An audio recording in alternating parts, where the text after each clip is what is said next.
and China, which had a communist system as a result of revolutions which took place in those countries.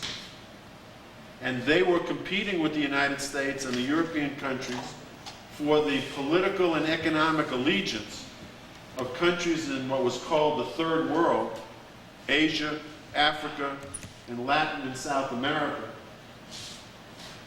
And the United States and the European countries saw these countries as important markets through which they could maximize profits. The loss of allegiance of those countries threatened the business interests of people in this country and in Europe.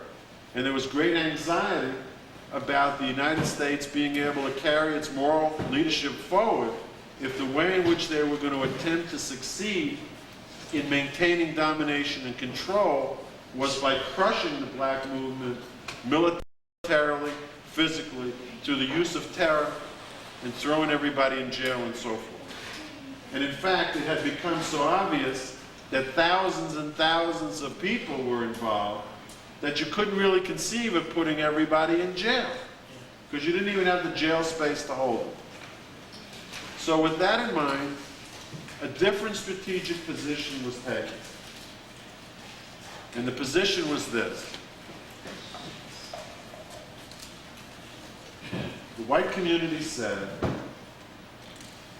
we can afford to make concessions. If we make these concessions in a strategic way, we can give up some things in order to minimize the danger and gain, in the long run, a much more substantial success and maintain the domination and control. So here's the key to it. We'll concede the legal questions and we'll change the rules on the surface. But in the process, we will maintain political and economic control, and we'll maintain control of the education system, and we'll concede cultural changes, we'll concede church changes, we'll concede a change in the language, we'll concede a change in this whole attitude about race mixing. But here's the deal. We are not going to do it all at once. We are going to concede these things slowly and make the black community exhaust all of its resources in making each one of these fights. And at every turn, the operative principle is compromise. That it's only fair that if we as whites make concessions, that they as blacks make concessions. That there is no objective definition of justice. Justice and fairness will be defined by where the negotiating lines are drawn. So for that purpose, we're going to divide the white community into two camps. We're going to have the rigid colonialists, and we're going to have the flexible colonialists. The rigid colonialists will continue to take the position that massive resistance is the fair and just position to take. And the flexible colonialists will take the position that we are moderates, we understand that change is needed, and if you accept the leadership of the flexible colonialists who are white, then we can overcome together the strength of the rigid colonialists. But in order to do that, there must be compromise. And we, as the flexible colonialists, the whites, will define where those lines of compromise should be. And the reason we're going to do this is because, first of all, it's going to confuse the hell out of everybody. And we've already got the power. And the only ones who can can fight with us are those who understand what we're doing and who don't cave into the confusion. It's clever. Now, what we're going to try to sell is the concessions that you are getting as a community is all you can hope to get. And see if we can get away with it. Are we in this together? Or am I just talking? I'm here. Okay. All eyes on me. I want the eyes on there, I want the ears. The ears, not the eyes. So, you started out with Brown versus Board of Education as one of the transition points. In 1954, they say that segregated schools are unconstitutional.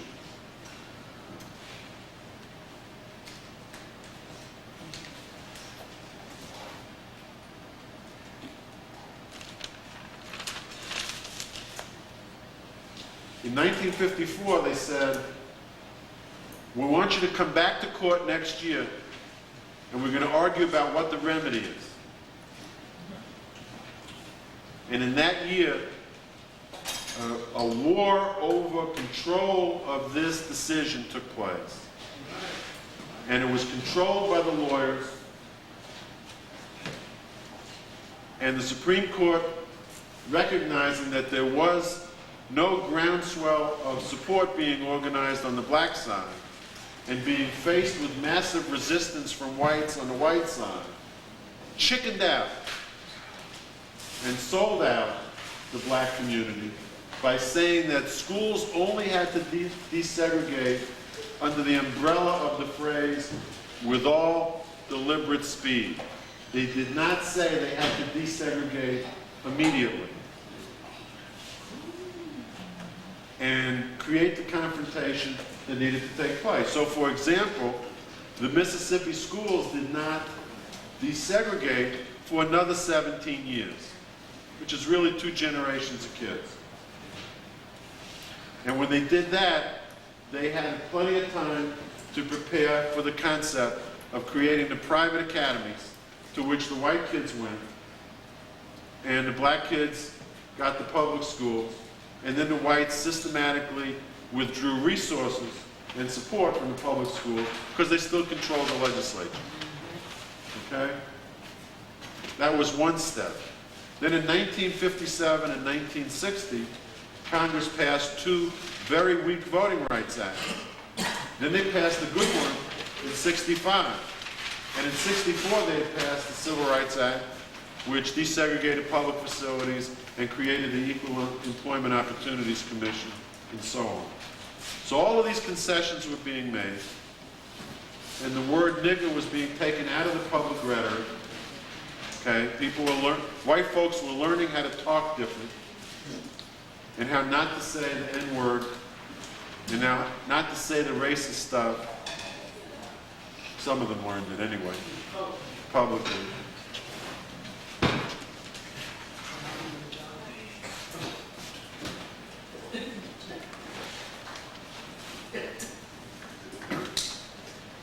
And then the biggest coup of all in this process was the war on poverty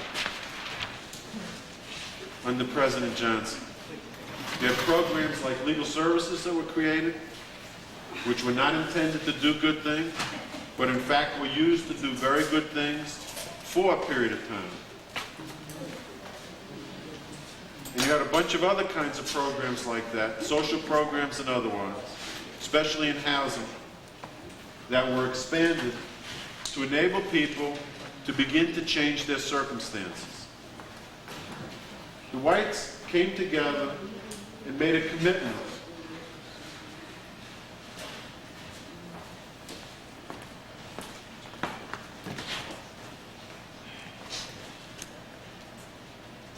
to a view that it wasn't necessary to keep black folks back in slavery or back in the conditions of slavery in order for whites to get what they needed. What they needed to do was to maintain the disparity, or even increase the disparity, the difference between what whites had and what blacks had. And that's been the key goal of the colonialists, not only here in the United States, but everywhere else in the world. So that you see that the level of income for whites in Mississippi has gone up faster than the level of income for blacks. And you see that all over the country. The degree of wealth, which is not about salary and income, but about land and other holdings, the degree of wealth for whites has increased at a faster rate than it has for blacks. So whites have become more powerful economically during this period of time than blacks, even though blacks have made progress. It's the same thing politically. A great many African Americans got elected to political office all over this country. But there's been very little training for them, and there has been no common vision developed in the black community as a basis for what they should do when they should get into office. The original thrust was, well, we need a black faces. The concept of accountability was not built into that process originally. There still is no common vision. And in fact, the truth is today that when you talk to black kids in law school and in college and you ask them what they're interested in doing, most kids will tell you, I want to make money.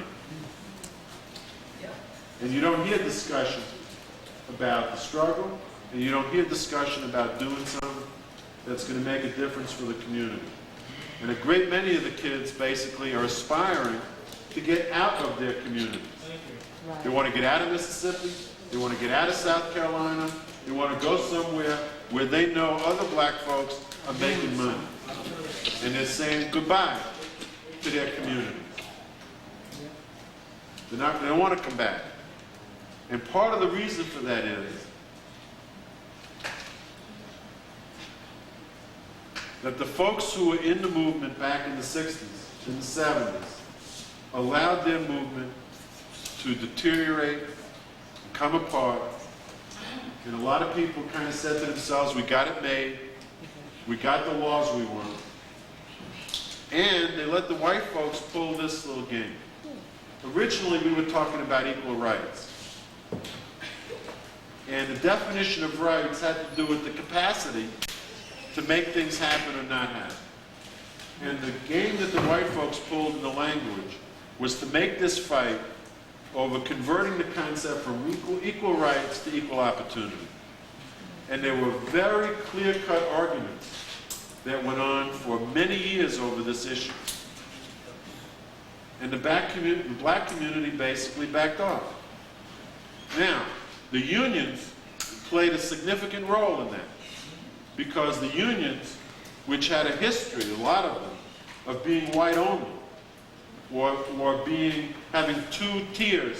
They had white jobs and they had black jobs. And they had a lot of white seniority, and they didn't want blacks moving up in those unions who were on the basis of having been systematically deprived of those jobs in the past, fought the concept of equal rights and opted out for the concept of equal opportunity. And so the idea of equal opportunity is you only get the right to get a job if you can get it. You don't actually get the job itself. And it's on you to prove, you as a black person or as a Latino, to prove that somebody actually made some effort while you were trying to get a job to keep you from getting that job. At the same time, a movement developed in the white community, not only here in the South, but all over the country, not to improve public education, but to create privately funded, privately owned alternatives to public education, so that white kids could go to private schools using tax dollars or using private dollars, but not to go to public schools and thereby create the basis and the necessity for putting the kind of money into public education that needed to be there. At the same time, and this is the last point I want to make, essential to this whole thing was the following. Since the movement had been built on a moral foundation, the idea was to pull the moral underpinning out from under the black community. And so a campaign began, or I should say was continued, with some new twists to paint the black community as criminal, as indolent, unwilling and uninterested in work, as uneducated and uninterested in education, as interested in getting government benefits and being on the dole rather than working. In other words, converting the concept of a welfare mother to a welfare queen, and twisting the moral basis of that. All of this was consciously done. And the last part of this was, and it came in with the Reagan administration in 1980, and it was a matter of conscious policy to undertake tax cuts. Follow me now. They created a wave of support for cutting taxes in order to create the largest, most massive federal deficit that had ever existed, even in wartime. The hundreds and hundreds of billions of dollars. When Jimmy Carter was president, between 1976 and 1980, the largest deficit they ever had was $60 billion. When Reagan was through, the deficit was more than $1 trillion. This was not a matter of policy that went screwy. It was understood that if they could create this massive deficit and frighten everybody about the collapse of the federal government, the Social Security system, and so on, that people would agree what they had to do was cut spending. And then the war was on about what to cut. And the focus was on cutting social programs, cutting housing programs, cutting welfare benefits, cutting money for education, cutting money for Social Security, disability, so on. All of which was designed to hurt the black community. Because the position of the white community was, at least the middle and upper class white community, was they didn't need these programs. They had enough money of their own to pay for the stuff they wanted. Now, the truth is that a lot of poor whites got hurt in this too. Because there are more poor whites on welfare than there are poor blacks nationwide. You didn't know that? There are actually more white folks on welfare than black folks. But the poor whites took it in the neck in order to get the black folks. Okay? Interesting. Now, the final point, right? See, because there's a real danger in all of this, right? That white folks and black folks would get together. That's why you have to paint the black community as evil and immoral and maintain the historic hostility of whites toward blacks so that whites would not see themselves as making alliances with the black community to prevent this from happening. That's my last comment. And introduction of drugs into the black community was part of that. They needed a new evil which they could control in order to do that. And the reason I don't have any doubt about that was that we watched them begin the process in the early 60s of sending white folks into the movement in the South with huge amounts of marijuana and other drugs. They were watching us like hawks. They knew every move we made, and these white folks never got busted for it. And when they did get busted, because I know of a specific incident, they let them go. And if any black person had gotten caught in the movement with a joint, they were gone. Okay? So no question in my mind that this was conscious government policy. How much though, how did more white people end up being on welfare more than black? Because there are more white people. Is it not true that? Black when folks are only 10 or 12% of the whole population in this country, and we actually have a very large number of poor people in this country. Is So it not- statistically, there are more whites who are poor than there are blacks. Even though a greater percentage of blacks as a community are poor than the percentage of whites that are poor. Well, if you have 100 people, and only 10 of them are black, and 90 are white, right? Okay? If 50% of the black people are poor, that's only 5 black people. If 20% of the whites are poor, that's 18 people out of that 90, okay? So you got a larger percentage of blacks who are poor, but there are so many more whites, at least there were, so many more whites, that a smaller percent of whites is actually a larger actual number of whites who are poor, okay? And that's why you actually wind up with more white folks on welfare. And they took it in the neck. In order to create this whole process, the white folks take it in the neck too, the poor whites. And that's why in Drew, for example, where you have some poor whites who are in the school system, they get screwed in the same way as the black students. Usually. Except when they carve KKK in the desk, then it's different. But is Right. it not true that when the welfare system first got started, it was not designed for blacks at all? Exactly. It was designed in the 1930s for whites. And when the public housing program got started in the 1930s, in 1935, it was designed for whites. And in Newark, New Jersey, what they built were 2-story garden apartments next to the huge parks for whites. In the 1940s, when blacks migrated from the South to the war industries in New Jersey, and they built public housing for the new black workers, they built 13-story high brick prisons on concrete with no trees, with the smokestack in the center of the play area where the kids were supposed to play.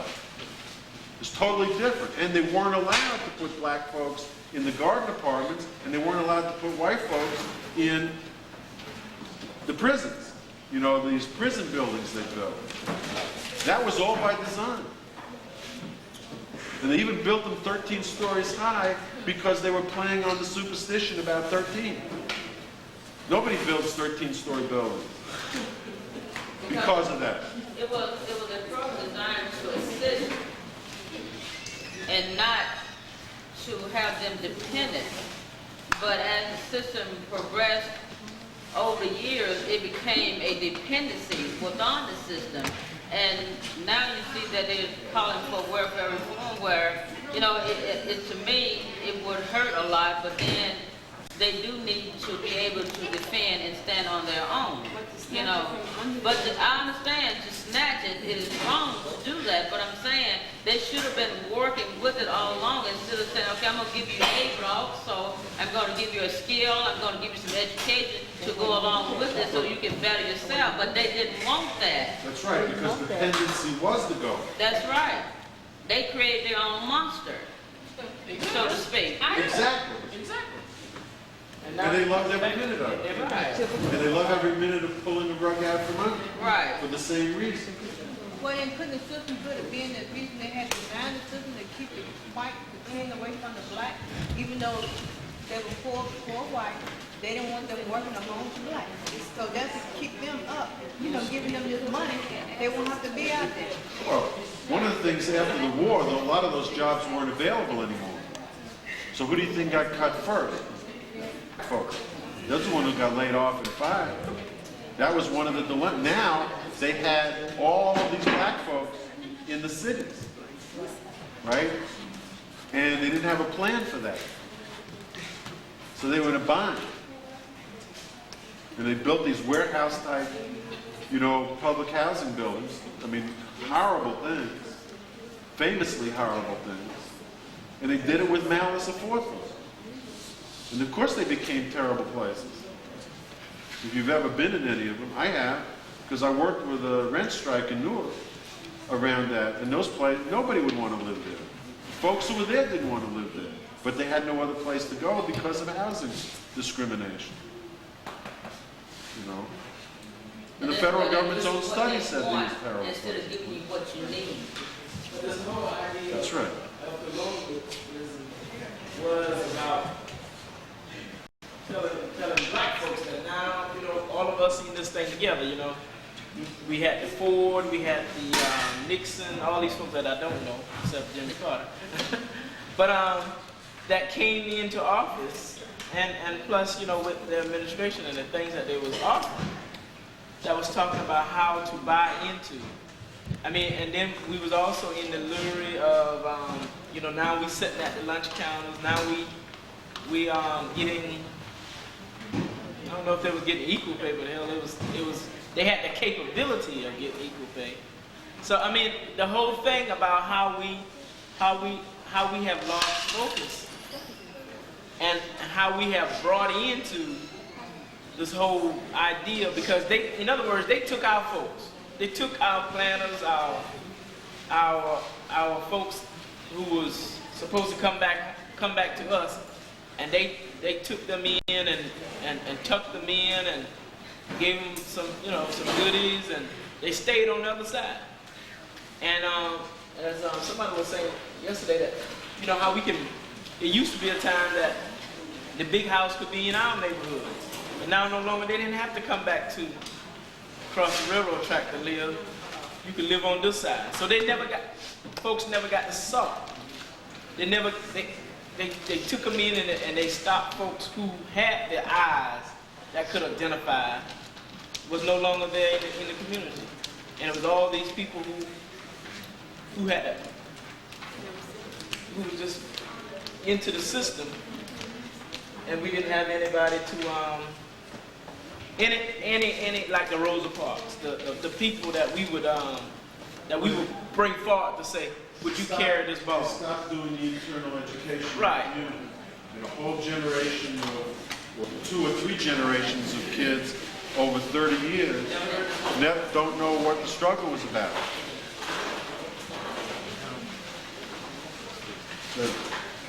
One of the things that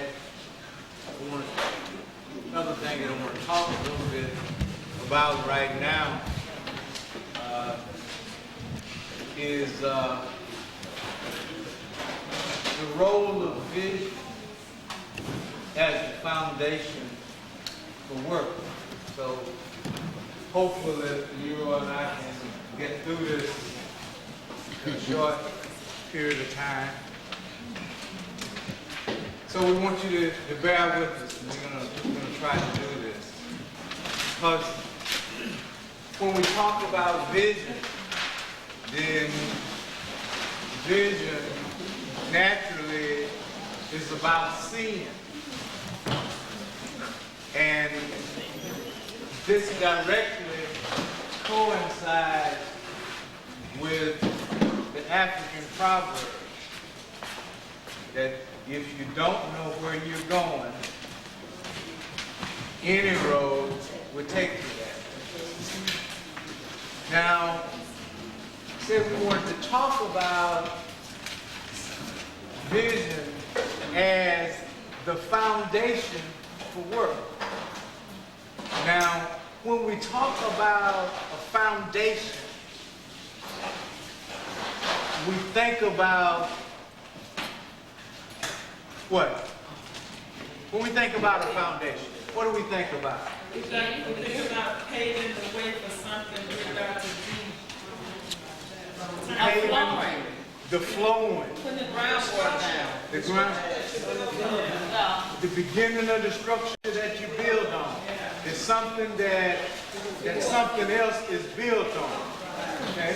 What do you think about when you, brother, when you say the foundation? What do you think And I think about? it's solid too. And you It can be a solid ground. think about something that I'm not talking about It's the something same. you build. That's solid. Something that you build on. you Okay. want something to last. The beginning. Yeah. Okay. Something All right. like So then, what we are saying is, if vision is the foundation for work, then we're talking about seeing the beginning of our work. So we're talking about understanding, seeing, and knowing where we're going. See, when we wanted to come here, any road wouldn't bring us here. We saw very clearly where we wanted to go. Now, when we looked at this Big Five, for example, that had come about, you know, they all had a vision.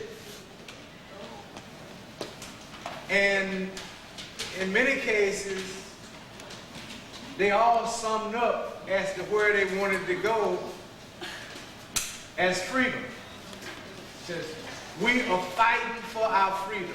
We are freedom fighters. We are freedom riders. That's how those different titles got attached, because these were people who was attempting to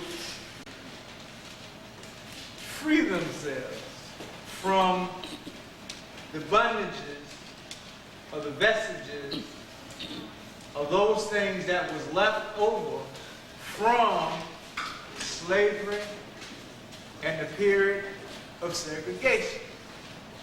Now, these Big Five here also would show you the importance of, if you study that history, the importance of having a common vision and developing a strategy and a program of work. Because all of the Big Five, for the most part, had a different strategy and a different program of work that went on that was going to get the freedom. And when you look at the one that was most prevalent in terms of work here in Mississippi, it was SNCC. NAACP had been here the longest, but the NAACP said the way we're going to get our freedom is that we're going to have one or two folks test the segregation laws, and we're going to fight it through the court and get it that way. Now,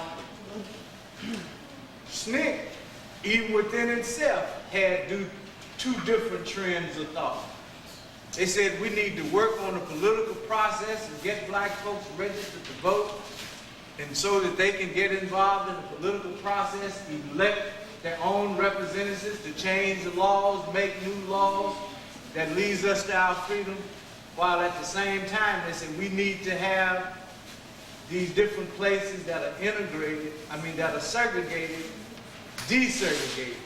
So we sent people in. So that was a tension and a friction just between that one organization because of not having come together in terms of an organization and having unity in terms of the strategy and the program of work. Now, Mike talked about the war on poverty. See, our opponents had a vision also in reference to that. Because when we look back at what happened, who remember or know when the first Freedom School took place in Mississippi? And where was it? Where was the first Freedom School? In Mississippi. Took place after students walked out from the school. Where did the first large number of students walk out from the school here in Mississippi in protest over their fellow student not being able to come back to school? It took place in Macomb, Mississippi. And as a result of that, SNCC started the first Freedom School. One of the main activities of the 1964 summer project was what?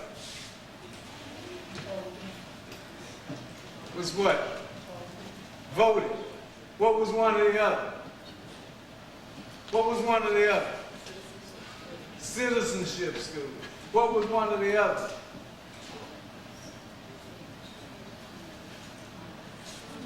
Community centers, but also freedom schools was one of the major things that we set out to do during that summer. Now, what happened as a result of that? The powers that be saw us with a vision of beginning to educate our own folks and knowing the importance of systems combined with institutions. They said, we better head this thing off. And they brought in, as a means of counteract, what might or what could happen from the freedom school, where you create a whole nother system of educating your own. They brought in the Head Start program and diverted all of these folks that was involved in the civil rights movement into the Head Start program. Got them hooked onto making $65 a week rather than $12 a week. And that created a whole different lifestyle. And in 1 year, they snatched it away and said, we ain't gonna give it to you.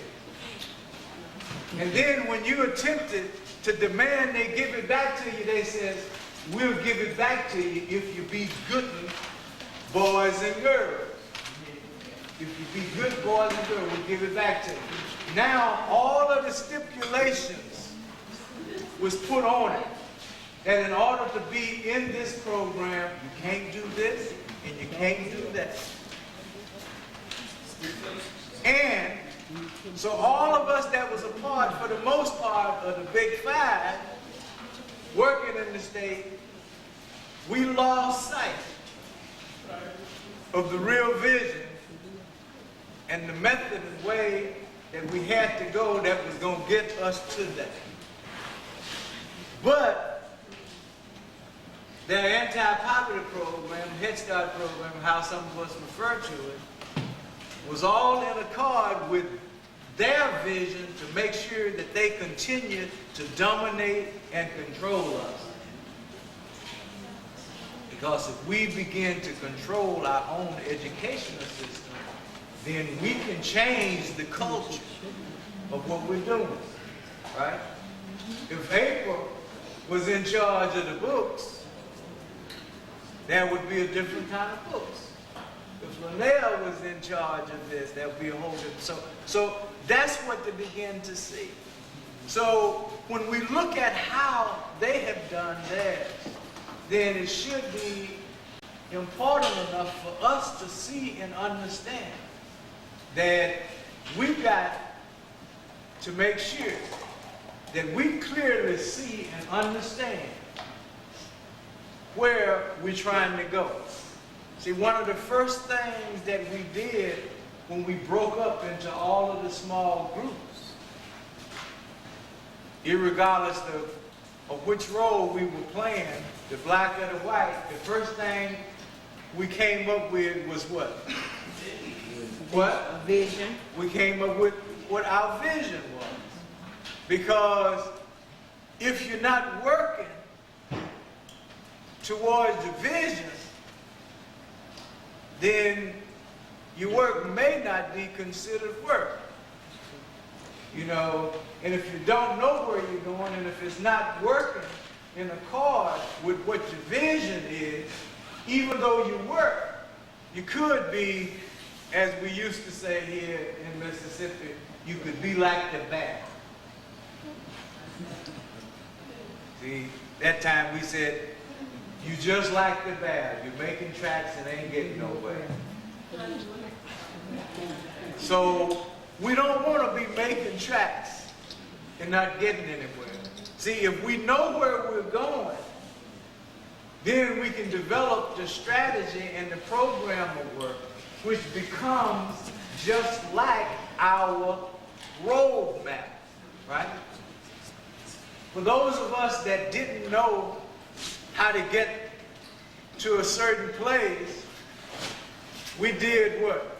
We asked somebody, asked them to be our map, or we got a map ourselves and looked on the map to see how to get there. And that's what the strategy and the program of work is about. It's about dictating what we need to do, what we need in order to be able to get there, and the route that we're going to take in getting there. Oh, okay. But it starts with the vision that lets us know where we are trying to go, what it is that we're trying to do. Brenda, was that a hand? Okay.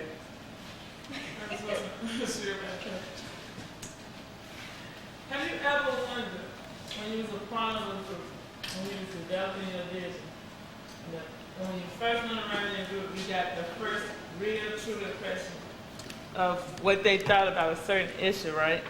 And you saw where you disagreed and conflicted, right? But then somehow you negotiated to develop and come up with this vision that's supposed to be common or shared. But did that make you somewhat resistant or hesitant to actually where that person is coming from in your group? You know what I'm saying? Because I was sitting up thinking, okay, I'm a part of this group and we're developing this vision, but I really got Drew real feelings. I really know where Drew was coming from on something. But because we was in this group and there was a lot of people that shared their ideas or educated or whatever, we were able to come up and negotiate and develop this vision. But would you be hesitant about really Drew supporting and taking ownership of that vision? You know what I'm saying? And there might be... What you're talking about now is method and ways by which you build confidence and trust. And the great and easiest way to do that is through work. Because once you have come up with the vision, that's only the foundation, right? As the foundation for work.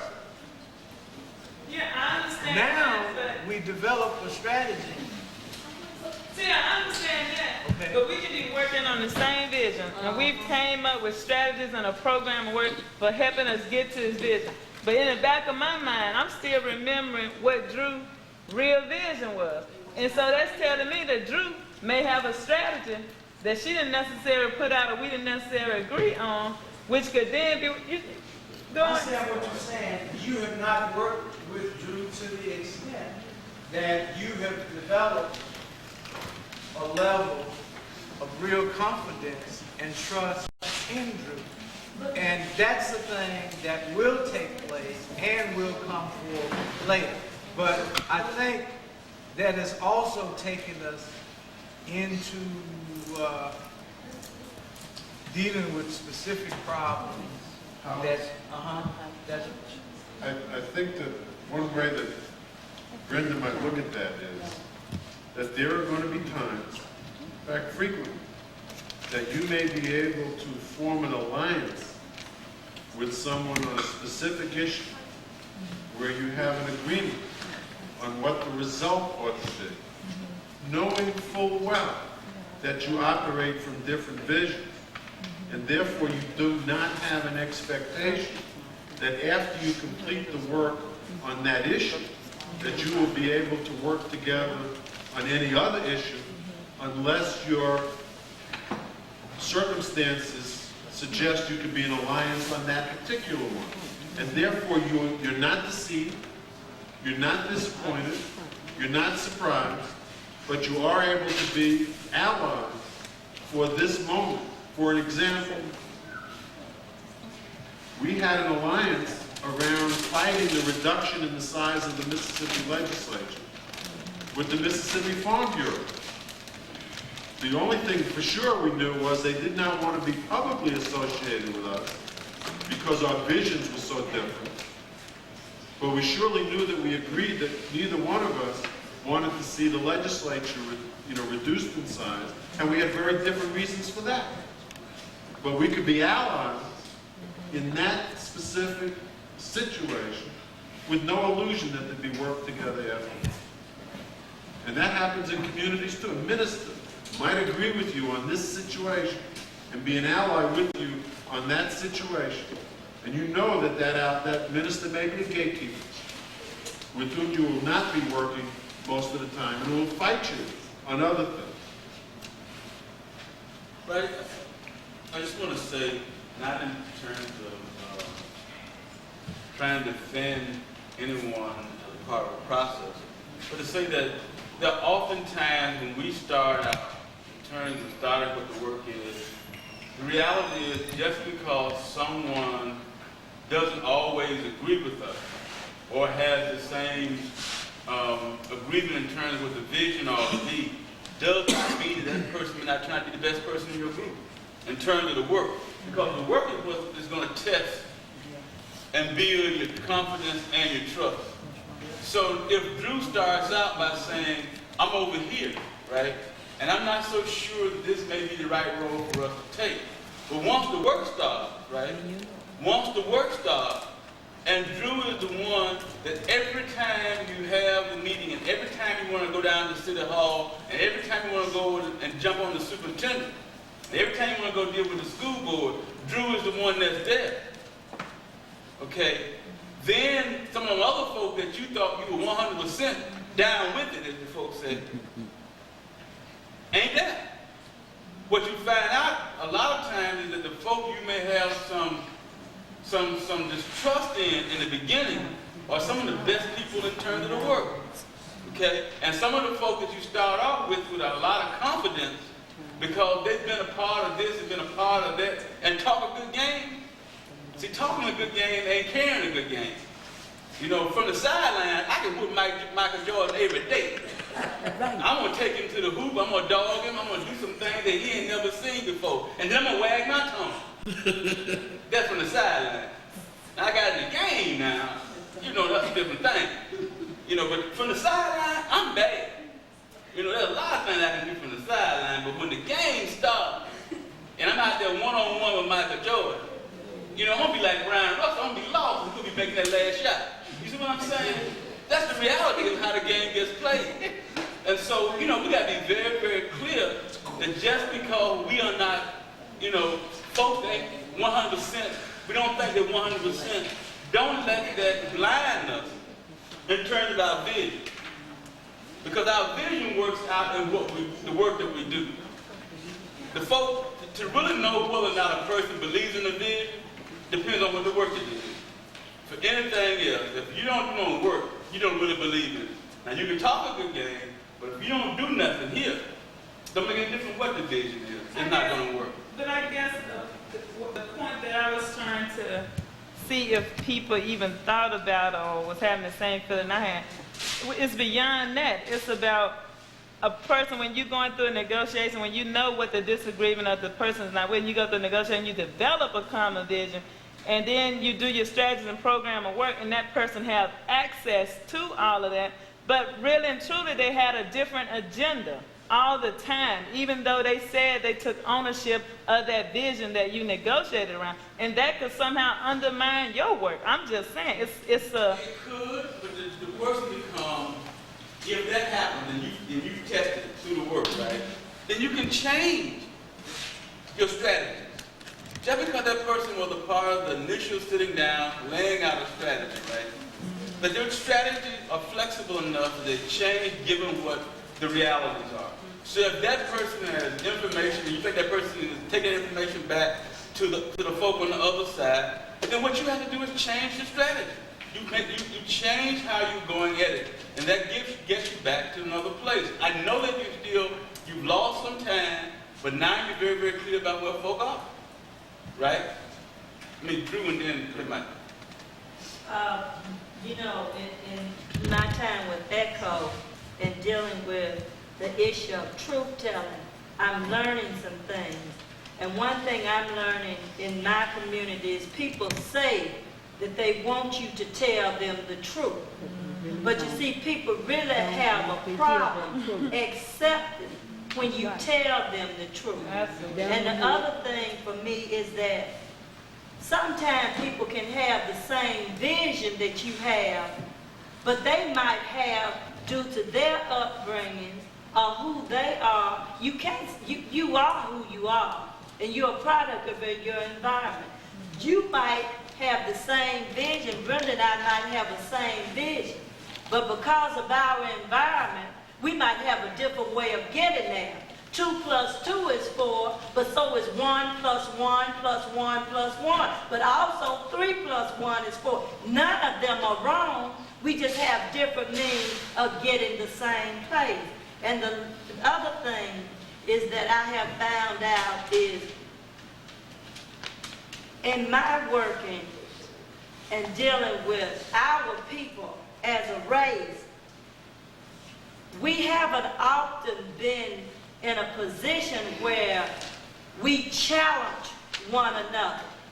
And when we start challenging one another and disagreeing immediately, that creates a distrust within us. And you know what? That distrust comes back to that slavery thing, which once again handicaps us, pull us apart, and we don't get nowhere.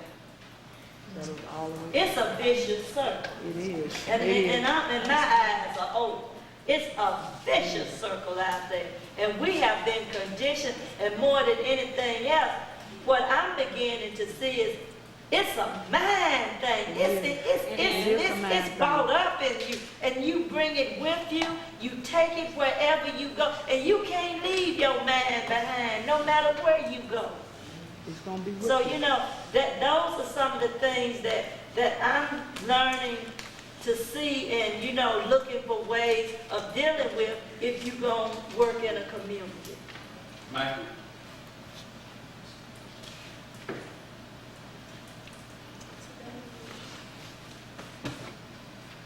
I think you have to have as a working principle that you're not going to spend your time fretting about whether there are spies and whether there are gatekeepers.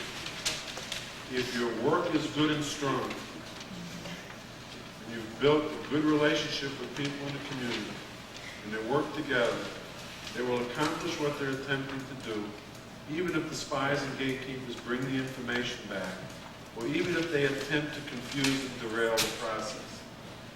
Okay? If you haven't done your homework, and you haven't built a strong relationship, then those things can bring you down, but you have brought yourself down by not doing the work that needs to be done.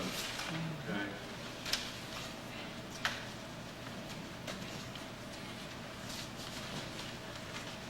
One of the remnants of the slave system was the fear of the people who bring stuff back.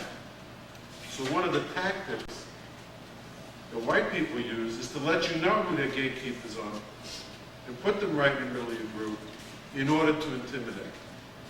And you're right, it is a mind thing, and it's something we have to work on. And it comes back then to the other point, which is you can't be intimidated by that. You can't worry about it. When you've got strong work and strong organization, look, if the presence of a gatekeeper could bring us down, right, then R.L. Bolden and the many others who were out there throughout the movement and who are in your Sovereignty Commission files, where do you think they got all that information from, would have brought us down. And they didn't. They did cause some bad things to happen, and people did get killed because of it. But the movement was strong enough to accomplish many of its goals, notwithstanding the presence of all these gatekeepers. And we just want to close by talking about, once again, that vision is about the ability to see. It is. It's about the vision, the abilities to see. We all want to have 20/20 vision. You know, and we'll go and we'll get glasses and everything else to improve our vision, our ability to see. You know, it is one of those things that we don't want to decline. But there's the reality is this, there's a statement that says there's none so blind. There's none so blind who will not see.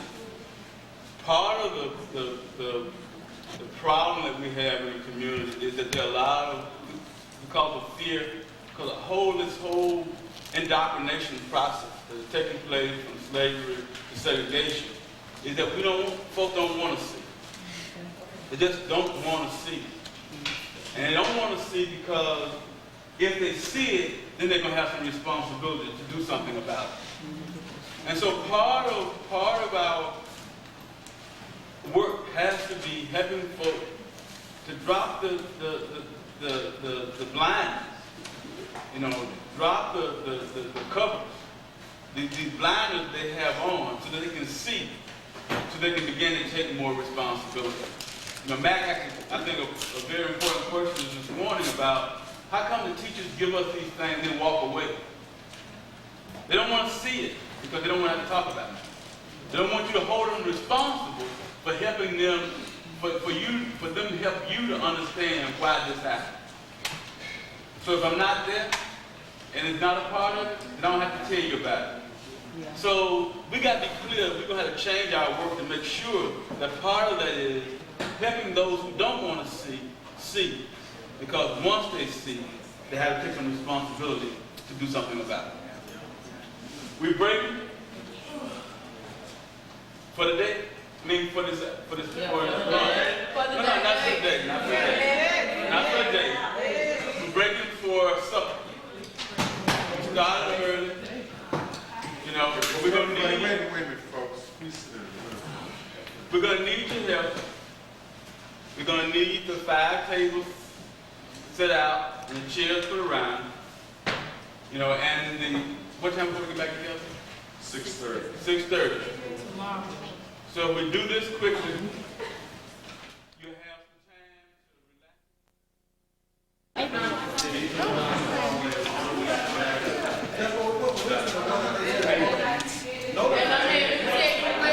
M-I-L. That's an I. Like it is. That's an I. I should get mine with a marker. You can write it in the And what hold it?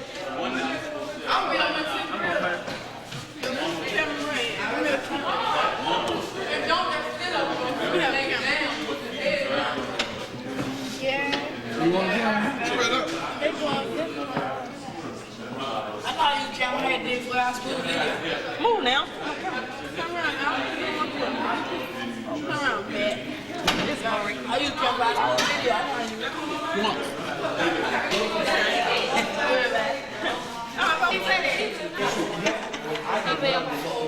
And what was her reaction? Well, that's important because I do too. be like Marlon. They saved me. People Rooney.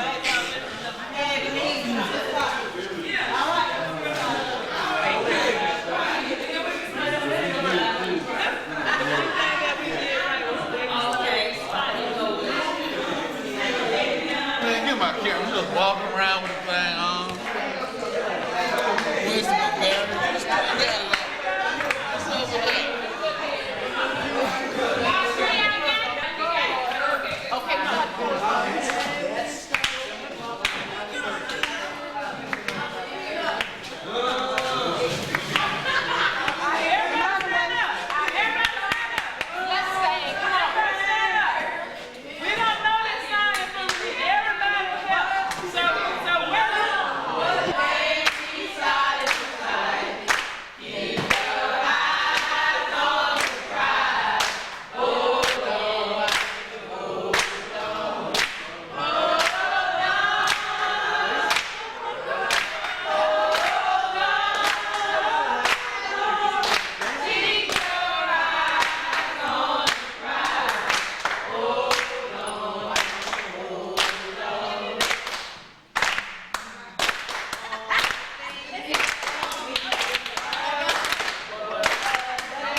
and sunset fall.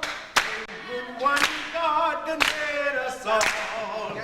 Keep your eyes on the prize and hold on, hold on, hold on.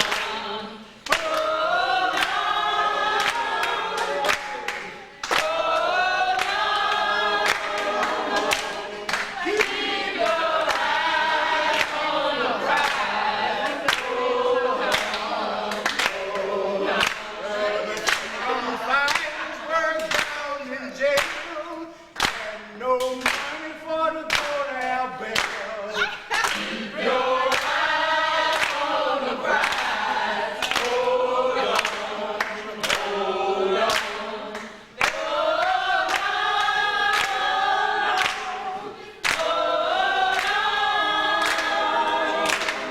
Keep your eyes on the prize. Hold on, hold on. Well, the freedom fighters began to shout. The jail's doors opened and we walked out.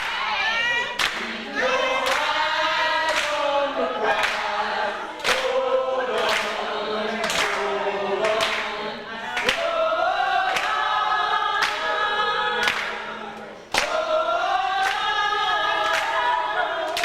Keep your eyes on the prize.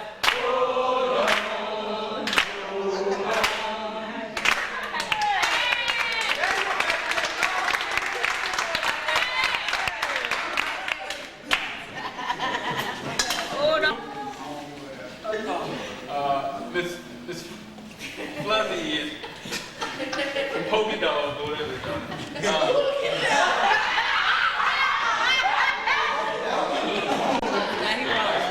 But now,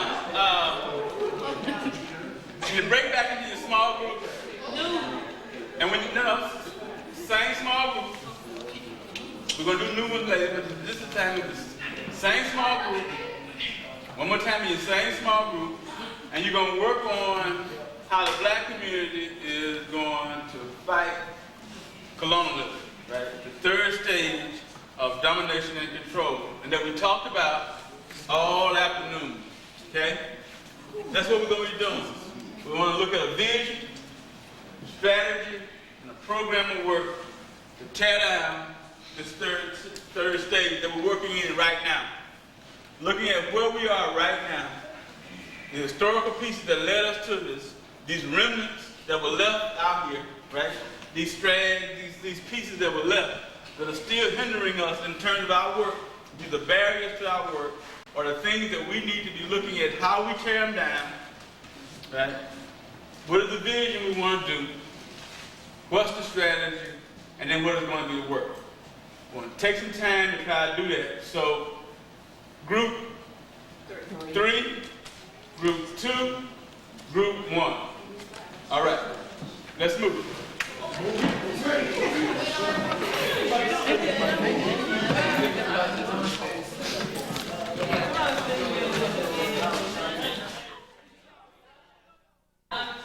But no, how did y'all let Mike do the presentation and you didn't know what colonialism was? Okay, let's talk about it. It was another very smooth. Let's I'm trying to put this thing together here now. I know we want to break it down. I know we want to empower. And I know we want to break down the colonial aspect. That's good. I know we want to empower. So we're going to break down the colonial system by educating our people. I'm trying to work on what you got there. It's kind of hard for me because it already done happened, and not only has it happened, it still happened. But that's what I have to focus on. Okay, so today what we... That's what I. Well, let's build it for today. Yeah, from today. Let's build it for today then. Okay, so we still need the education. So, and we're still trying to empower. So, to empower the black community, yeah, through education, break down colonial. Okay. Come on, Lottie. All right.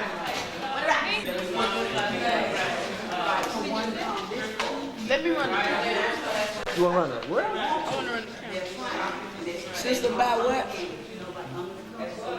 By educating the African American communities. Students. He's black.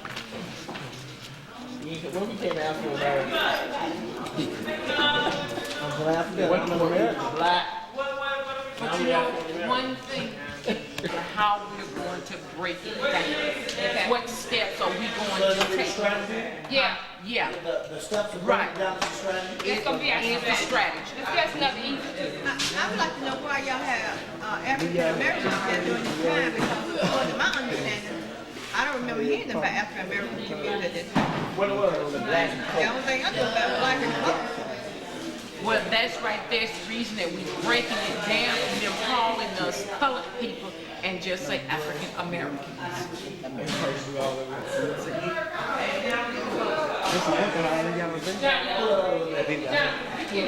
So see, you got to do that. You want to break down. Then this right here is basically going to be a county that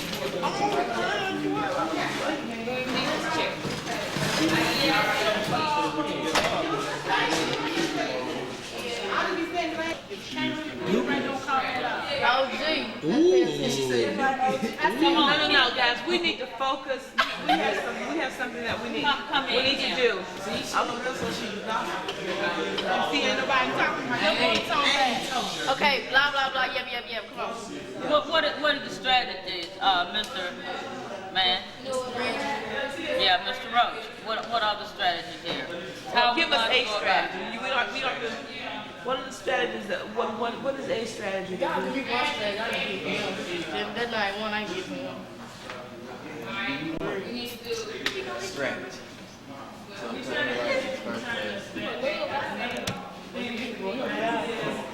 To get what we want, what do we need to do right now to get what we want in America?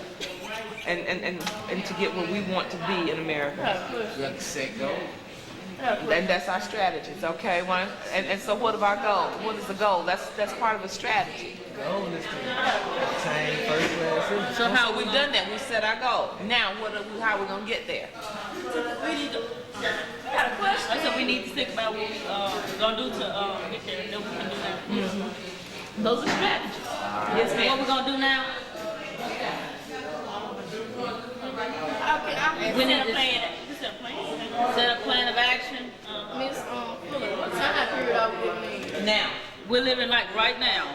1998. Okay. Maintain equality. Our business is to maintain equality. Equality. Maintain equality. Equality. We need to have equality. As long as we and I do they were afraid that was going to I said, they're on the phone. All the people said, African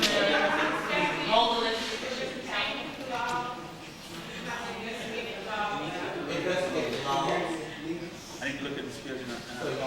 and oppressed people.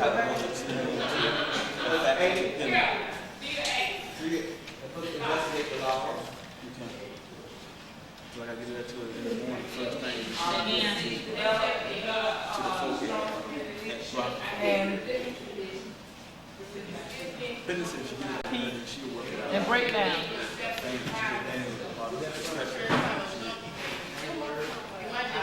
And like I said, Discussing our colonialism.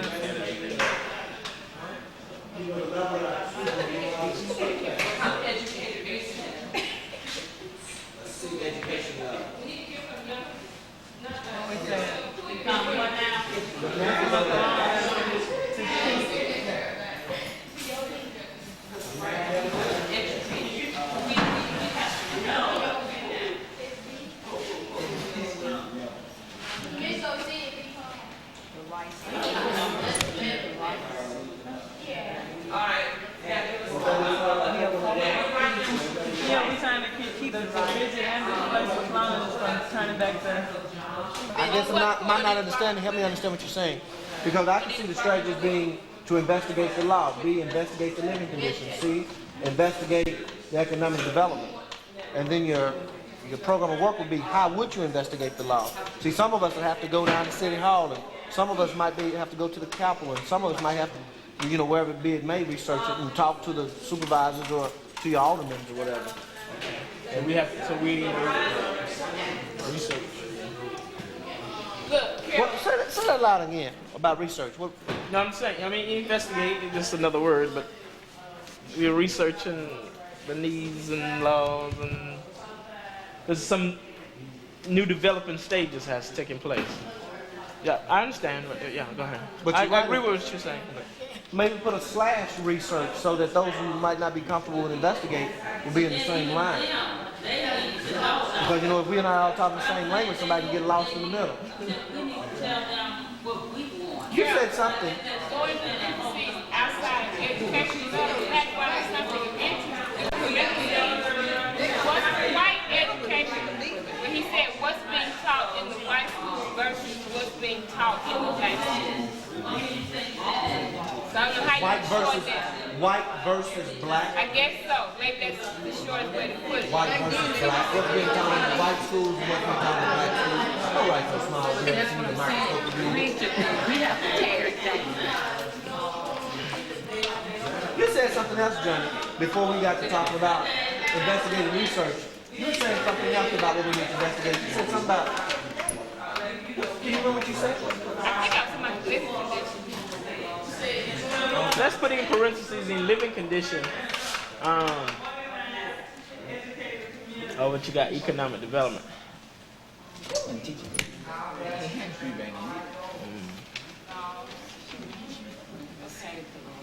No, they did. Living Laws conditions. came out of the 70s. They do a lot of them. A lot of laws came out of the A 70s. lot of them.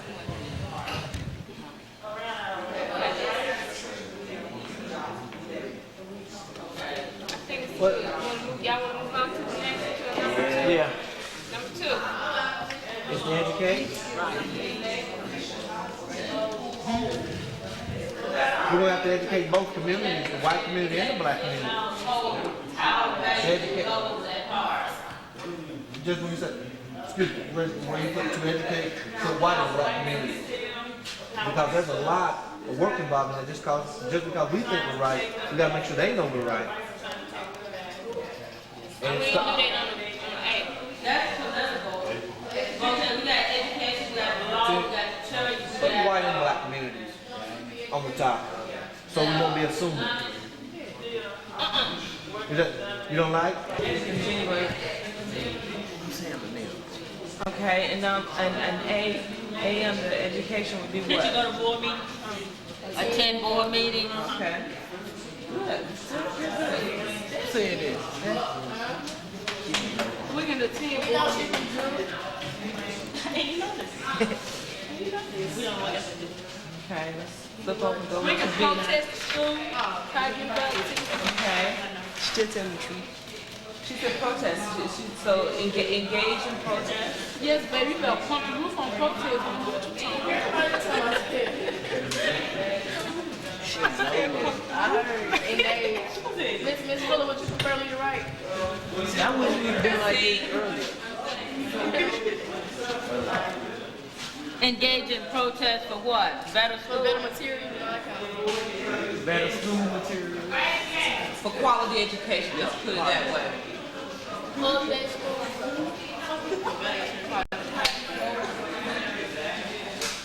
Sure, I'm trying to go to my stuff. Okay, I think we should, okay, one that we should hold officials accountable for accurately portraying,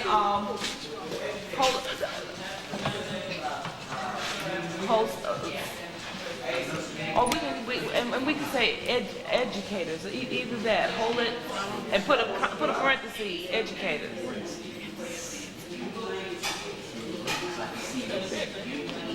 Trail. Have black marks on black. What trail? Trail road. Okay, accountable. Well, I ain't saying no with your whole. No, we're not just do trail road. For curriculum. For Wait a minute, now what kind of I thought he said curriculum is what we study. What you mean? What kind of class? That's right. Like we have history, but do we have accurate history? No. Yeah, well, I did. My ninth grade, yeah, I did. What did you learn in Black history in ninth grade? Because I know they may gave you one chapter. They didn't get. I mean, we did the whole book. I know that chapter in ninth grade. I learned about like. Okay, I learned about the Civil War and all that kind of stuff. Who fought in the Civil War? No, the Confederate about the against Black contribution to the Civil War.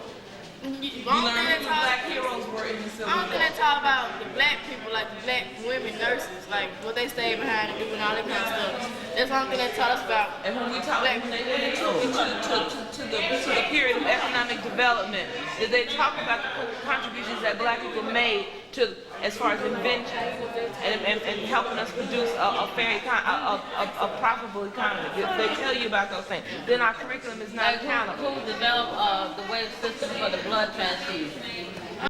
Are you asking me? Yeah. No, but you saying they taught. You saying they integrated Black history in your curriculum, but they really that has never happened. The invention of the cotton gin.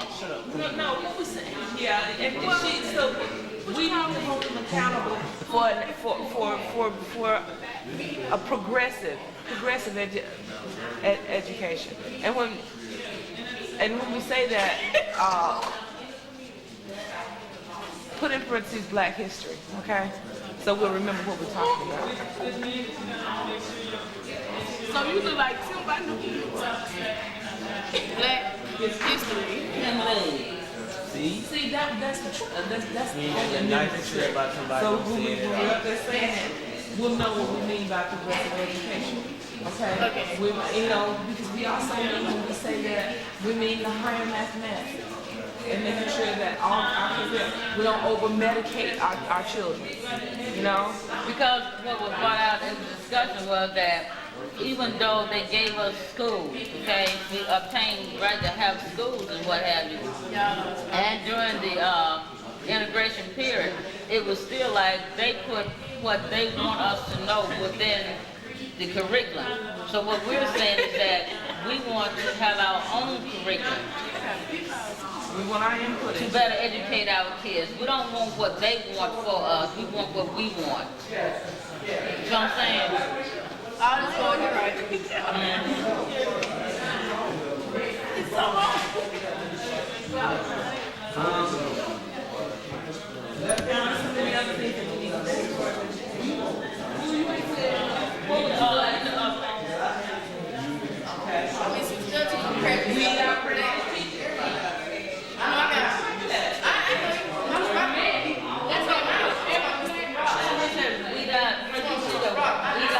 That do not share our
To develop.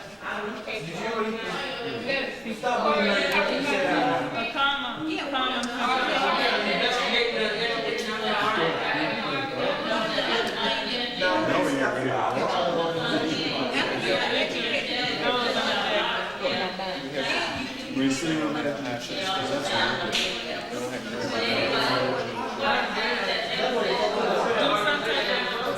Byron was saying, do something around self-esteem.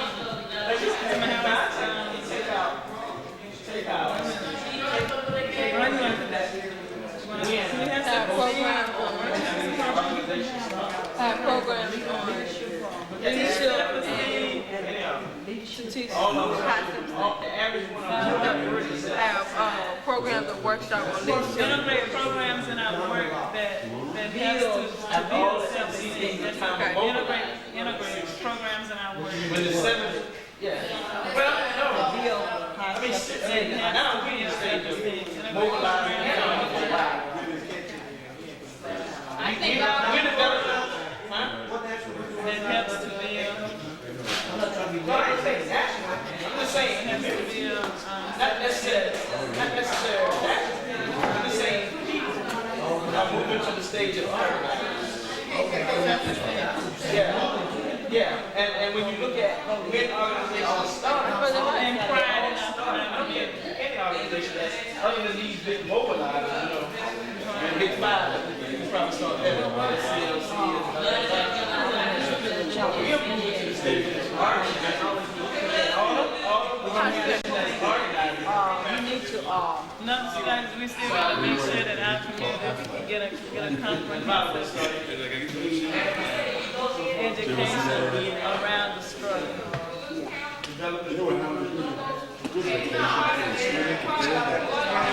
And that's talking about what we're doing, get a more comprehensive education around the struggle. I want to spell for No, Don't spell it. what do you with? You know, C-O-M.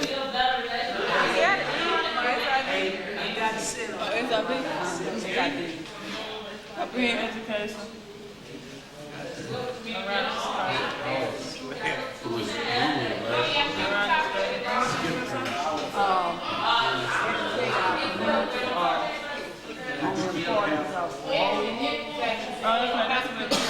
Right, we gotta have educational workshop around voting. Workshops around voting. Make sure What was that supposed to be? Okay, and have voter registration drive. Because we got this mission, we got this registration. Because different people was coming up with different missions. Different communities was coming out of a point where a lot of folks was fighting environmental justice stuff. And a lot of folks was fighting things like how do we get more food stamps, policy stuff. And see, we can either, if we're educational organizations, environmental people out there, we want a policy that's going to affect, want something done in legislation that's going to affect probably both things, wherever it could be.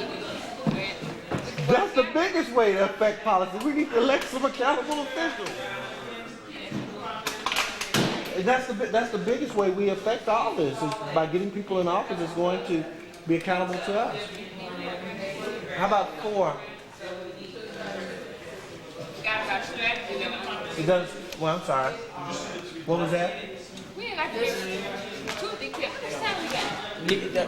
The program work, put in parentheses strategy work. Mind juices flow. Yeah, strategy work. On number 4, put elect accountable. Yeah, elect accountable officials. Excuse me,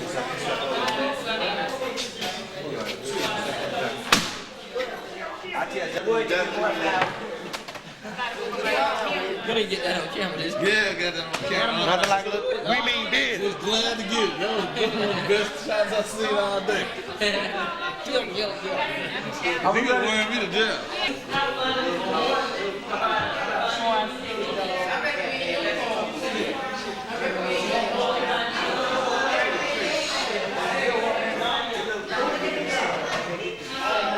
Another strategy is to educate our people, educate our community. Educate our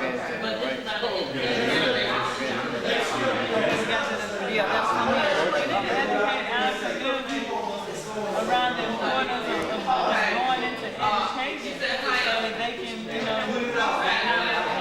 school system. And that is trying to get more black people going to education.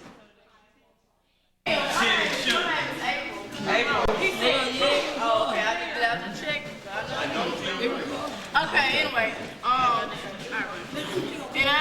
in group number 1, at first we wrote down tearing down the colonial system, colonialism, I don't know what that word is, system. Anyway, our vision was to obtain our rights as first class citizens. So we made a list of strategies and everything, and we did like in an outline. And for politics, our strategies were become active in the political system, exercise our right to vote since we had a right to vote. Hey, April, could you just slow down? I know you're familiar with it. I can't slow down. I'm going to speed back up by the time I get to the 4th page. That's okay, we can take it one at a time, sweetheart. Hold elected officials accountable. Develop strong community leadership. I get it. Become educated risk takers. See my slow down, I'm missing up and studying and stuff. You got elect officials who hold our values and goals at heart. And for education, we decided that we should attend board meetings.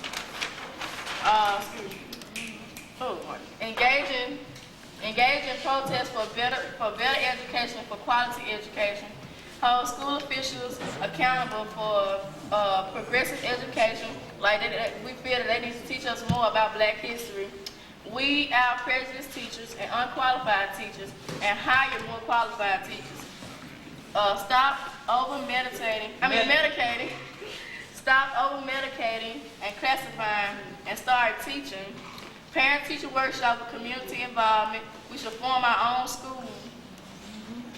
We should have aggressive minority teacher recruitment. Recommend better books and materials. We need to have funding for more books, funding for new books, funding for new schools, hold school board members accountable. And for number 3 in our outline was religion. And we felt that churches must be active in the struggle. Churches must recapture their cultures. They should be active participants in community activities and hold ministers accountable, otherwise get rid of them. And we felt that we should get rid of false prophets in the church, and they should engage in truth telling. We also thought we should get real preachers. Right. And we should assist in Churches. The churches should assist in community growth, education, etc. Okay, and now the 4th thing in our outline was economics, and the economic system should form and support Black businesses, establish Black banks, be active landowners, and farming. And she said that she wasn't just talking about vegetables and corn and all that kind of stuff. She was talking about livestock and all that. We should organize support groups in the community and build economic alliances. And we should have strong, Black, dependable people. And our 5th thing in the outline was law. And we felt that we should stop unfair imprisonment of our future, and I'll let her explain that. Well, when I said the imprisonment of our future, I feel, and we all know, that Black youth, especially our Black males, are targeted in this generation, in this era. We're building prisons just to house our future, and we need to put a stop to that. We should develop equal access to due process, and I'll let her explain it too. I gave an example earlier when we talked about the city attorney in the town where I live being caught with enough marijuana in his house to sell, but by the time he got to the police station, it was just enough for him to smoke. By the time he got to court, he just made a mistake, and he was supposed to go to PTI. But for that same thing, our young Black folk being locked up every day. So we don't have equal access to due process. In fact, PTI is in many cases, a new thing to our people. That's pre-trial intervention. That means you can go into court and you can go under PTI, and you're not guilty of anything, you do community work, and your record is wiped clean. Okay. We also should have equal protection of the law, and we should address police brutality. And we should stop unfair curfews. Now, this is what our young people said they wanted to see, and I think you guys need to address it and discuss what you mean by that, because this is something that you said affects your daily lives. Unfair. It was your idea. I just think they should have no curfew for people to go in the house, but they can go in the house when they want to go in the house. Okay, and y'all know, like, we got a curfew, I think it's 10 o'clock. I don't know for sure. But like we be out real late sometimes, and that's why I think we don't even need no curfew. But I might be wrong, but that's my opinion.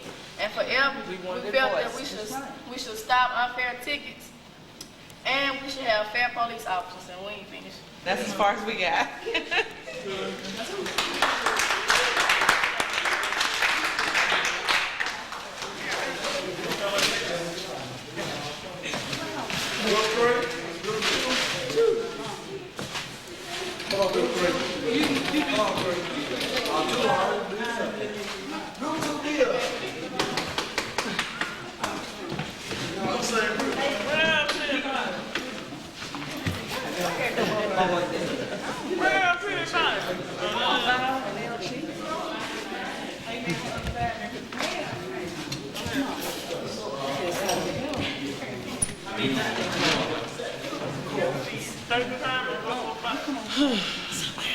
Our vision was maintain equality for all African American oppressed people and break down the system of colonialism to keep the rigid and flexible colonialism from turning back the clock and taking back the rights we already gained. These are third program of work.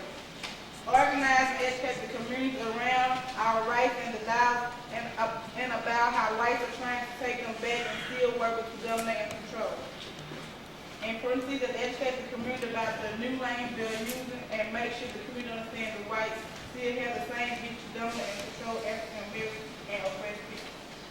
Make sure we elect accountable representatives that have our needs and interests in heart.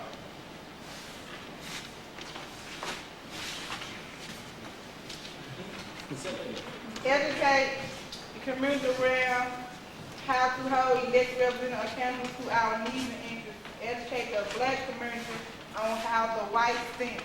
Educate the black community on the importance of doing strategic planning. Educate communities on how far we have come from slavery and find common ground to develop common future goals and objectives. Integrate progress in our work that helps to build self-esteem and pride in our community. Make sure our community get a comprehensive education around the struggle. Education workshops around voting and have voter registration and get out the vote drive. Maintain and sustain our homes and community schools to ensure our children are getting a proper education. Identify and find qualified and certified dedicated teachers for our schools. Educate our people around the importance of going into the field of education so we can have black teachers teaching our black teachers. Identify and influence the change of power to have an impact on public high schools. All of our resources together in the black community to lay a foundation for keeping our young people at home and in the community to help make them better instead of leaving. Educate the pastors of the church so that they can educate the congregation around the struggle of fighting for our rights. Yes. Use the church as a meeting and education policy. Have a voice.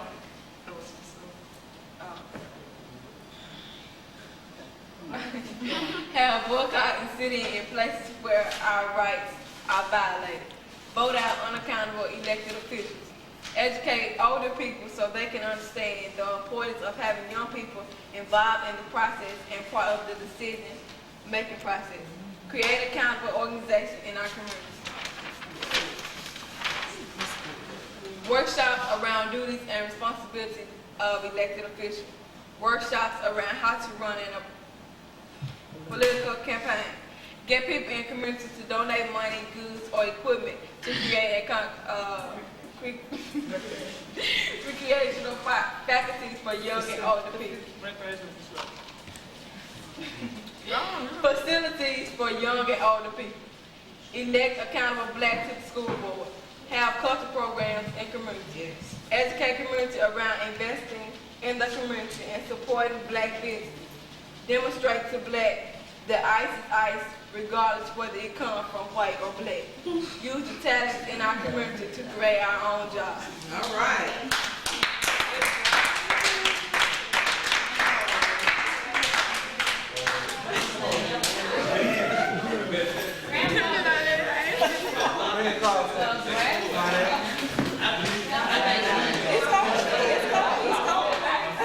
Check it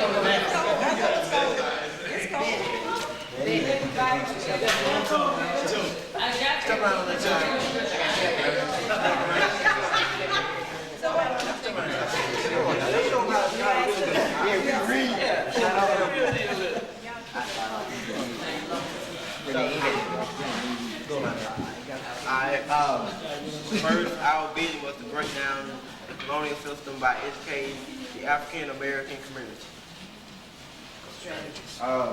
Strategies to investigate and research white and black.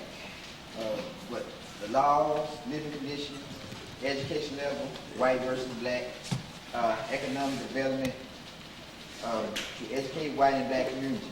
Community meetings, 3-step meeting process, ourselves and others.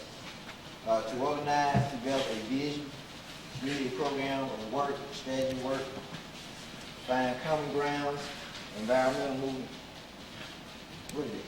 Policy, etc. Elect accountable officials. Pick candidates with same interests as community, white allies. To have more children, to get public welfare, produce more of better leadership.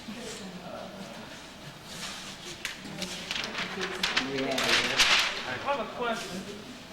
What are you saying, like that to have more children to get public welfare? What's that? Oh, of course. Yeah, we need a little clarification. I ain't get that one. What Corey was saying, and I guess what we started discussing was that back during the time, a lot of our black families were having children so they could have more money coming into the household when they didn't have jobs. And because there were a lot of, public assistance programs starting, that was a way to bring more money in by having more children, and thus, be on the welfare system. So you're saying you're gonna do that, or you're gonna stop that? Actually, What are you it was saying? just a discussion. In our discussion, I think we want to make more children. So that you can get on public welfare? Yeah. Ain't no more public. I'm lost. Worried about what the system's. Never will know. Yeah, I don't get that. I can get that. I don't get that. I don't get that. But what I was thinking about in terms of, Hold on a second, y'all not listening. Okay. we was talking, when we talked earlier, and it might be just my misunderstanding, we was coming out of colonialism, and in terms of where we was coming out of what had taken place during that particular time. Because we're looking at That's what I was The speaking to. vision was break down the colonial system, which is the period that we're in now, right? And that's what I was saying, as families having larger now the public welfare thing came in, and I didn't have nothing to do with that. I was talking about the point about, not passing blame, but where I was talking about is that is the fact of producing leaders, producing folks wasn't farming, during the 70s, that these are things that was taking place, that we was gonna well populate the area, we was believing in that philosophy of replenishing the area. I don't know where that. Yeah, I don't know where that's. So they're gonna get some leaders out of it. Actually, it was a whole entire discussion going on around the breeding. And when she was just taking notes and she was writing, nobody paid attention to the fact of what she was writing on the board as far as taking notes. Because Okay, it to was a have more conversation children going get around public breeding. welfare. No, it So that's wasn't a mistake. Okay. for public welfare. It was a conversation around the breeding and why community people were breeding. But not to get public welfare. That's gotta be just scratched out. Okay. Yeah. Let's move on. This is our program of work, task, timeline, and sign. The month for 10, we got investigate grants, and timeline will be 2 weeks, and it'll be done by Corey and Johnny and Matt. Number 2, we got half the community meeting. This is gonna take 3 weeks. It's gonna be Johnny, Bevan, Antonio, and Matt. Number 3, core group meeting. It's gonna be 2.5 weeks. It's gonna be Johnny, Corey, Matt, Joseph, and Antonio. Really, the core meeting should have been number 2.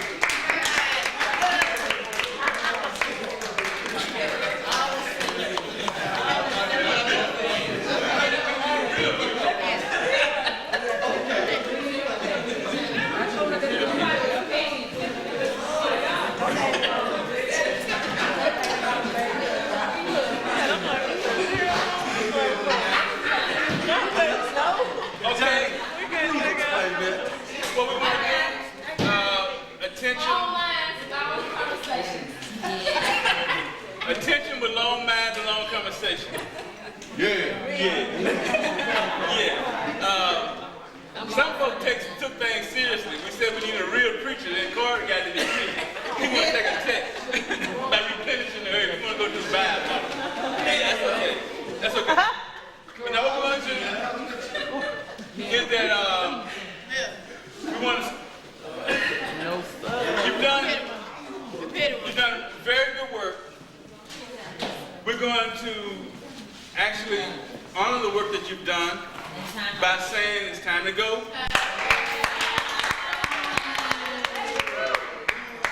And some of you are going to be staying around because we're going to get some individual interviews. Others can go and they'll play some dirty cards. You know how y'all be playing. Some cheap cards. But that's okay. And thank you for putting in a long day.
Say 15 minutes. 20 minutes at the most, okay? It's a Leroy. He's called the river. Yeah, Southern National. Yeah. Thank you, Miss Kimberly. How about the cutoff? Hit the button. It's going to be you and Corey first. Hit the red button, make it put it in pause right there.